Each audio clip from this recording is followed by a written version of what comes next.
warahmatullahi wabarakatuh. Yang selamat sejahtera kepada semua murid-murid.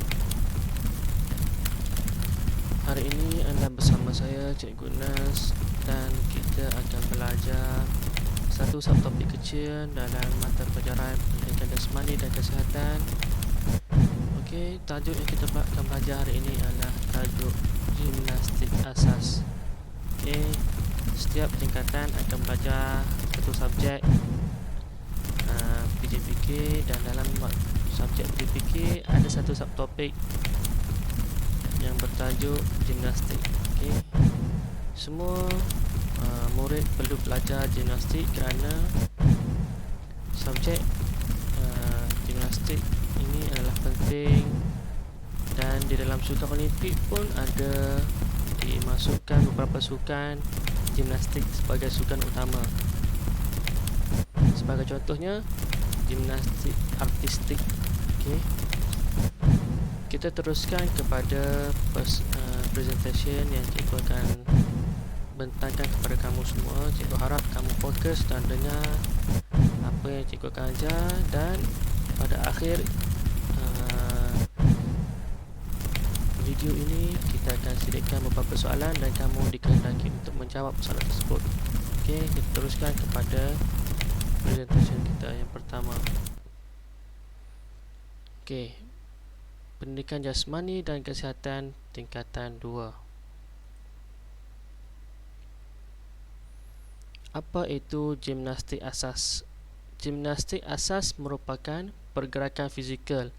Pergerakan badan kita ke kiri, ke kanan, ke depan, ke belakang, itu kita panggil pergerakan fizikal. Melompat pun pergerakan fizikal. Dan senaman yang boleh meningkatkan, yang pertama, daya tahan otot. Daya tahan otot ni berapa lama awak boleh pumping, contoh dia. Itu kalau contoh awak boleh pumping 10 kali, yang itu bermaksud daya tahan otot awak adalah kuat. Yang kedua, kekuatan otot. Kekuatan otot ni berapa kuat, berapa berat awak boleh angkat dumbbell. Contoh awak angkat dumbbell 10 kilo. Okey, itu tahap kekuatan otot. Kita panggil ini sebagai bicep. Okey, berapa kuat kekuatan otot bicep awak untuk angkat benda tu. Itu kita panggil kekuatan otot. Kalau awak dapat angkat 20 kilo, maksudnya 20 kilogram tu, itu kekuatan bicep awak. Kawalan badan, macam mana awak nak kawal badan awak. Okey, flexibility, macam mana awak boleh bengkokkan badan awak, boleh pusing badan awak ke belakang macam ni sampai belakang, itu kita panggil flexibility. Okey, dan ketangkasan, berapa cepat awak boleh merubah kedudukan awak daripada kiri ke kanan, berapa saat, macam tu, itu kita panggil ketangkasan. Okey, kemahiran asas gimnastik ada dua. Okey, yang murid-murid perlu kuasai. Kita tak dapat nak buat kita panggil perbuatan, jadi kita belajar teori sajalah. Yang pertama, kemahiran menghambur, dan yang kedua, kemahiran melombol. Apa itu kemahiran menghambur? Okey, kemahiran menghambur ni, yang pertama, murid berdiri dalam keadaan sedia, kemudian berlari dengan kelajuan terkawal. Lari. Tak perlu laju, cuma terkawal saja. Yang kedua, melonjak dengan kedua-dua kaki, melompat dengan menggunakan kedua-dua kaki awak. Dua-dua kaki lompat serentak. Mendarat dengan kedua-dua kaki ke atas peti lombol. Okey, sebagai contoh, ada satu peti lombol. Cikgu ambil satu benda. Okey, ini ialah peti lombol awak. Awak lari dan lompat ke atas peti lombol, dua-dua kaki juga. Okey, menghambur ke udara sambil membuat putaran, pusing 90 darjah, dan bengkokkan lutut awak masa jatuh tu. Okey, bengkokkan lutut awak masa jatuh ke lantai tu. Luruskan tangan ke hadapan untuk keseimbangan, dan luruskan kaki, tegakkan badan, dan luruskan tangan ke atas. Okey, kita tengok contoh gambar dia. Okey, contoh gambar dia, cikgu zoom. Okey, Pertama kita berdiri tegak. Yang kedua kita berlari dengan kelajuan yang selamat, yang selesa.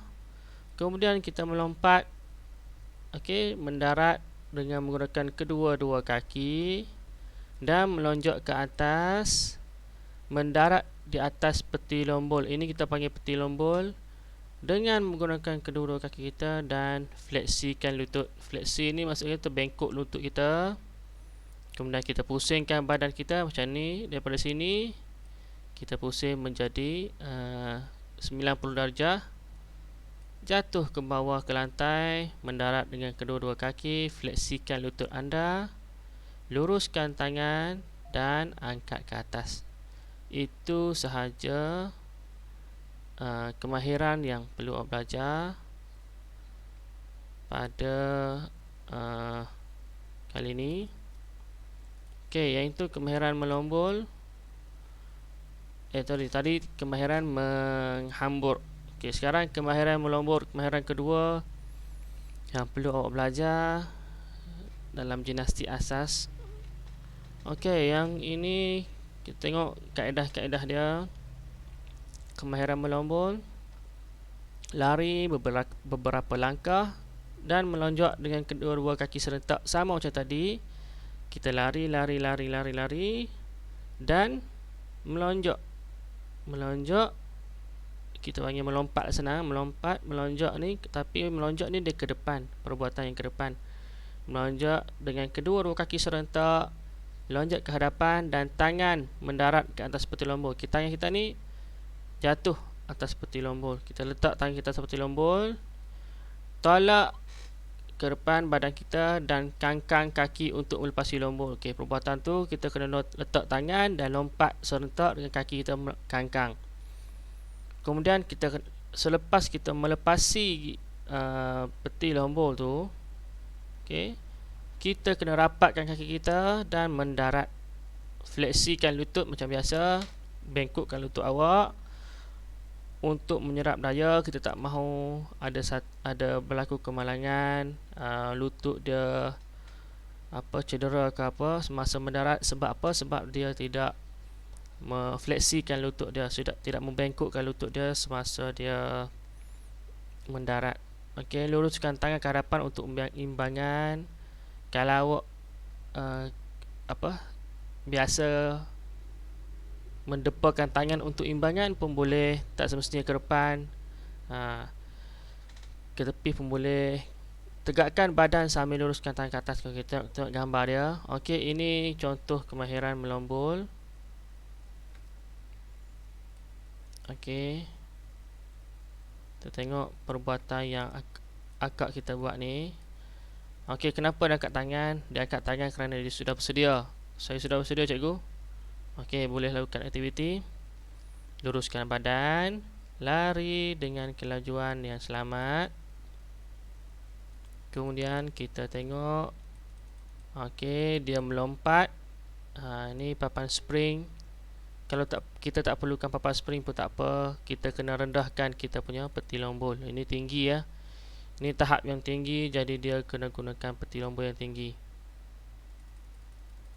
Kita tengok mendarat dengan kedua-dua tangan di atas peti lombol. Kemudian dia kangkang kaki dia. Kangkang kaki dia.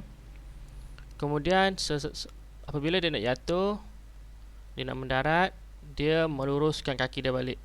Daripada kangkang, mendarat dengan tangan, dia luruskan kaki dia balik. Kemudian dia mendarat dengan kedua-dua kaki dan tangan ke hadapan. Tangan ke hadapan. Fleksikan lutut anda. Kemudian kita tegakkan badan dan angkat tangan macam biasa. Itu sahaja daripada saya. Sekian, terima kasih. Cikgu harap awak dapat belajar apa yang kita buat, belajar apa yang kita daripada video kita hari ini.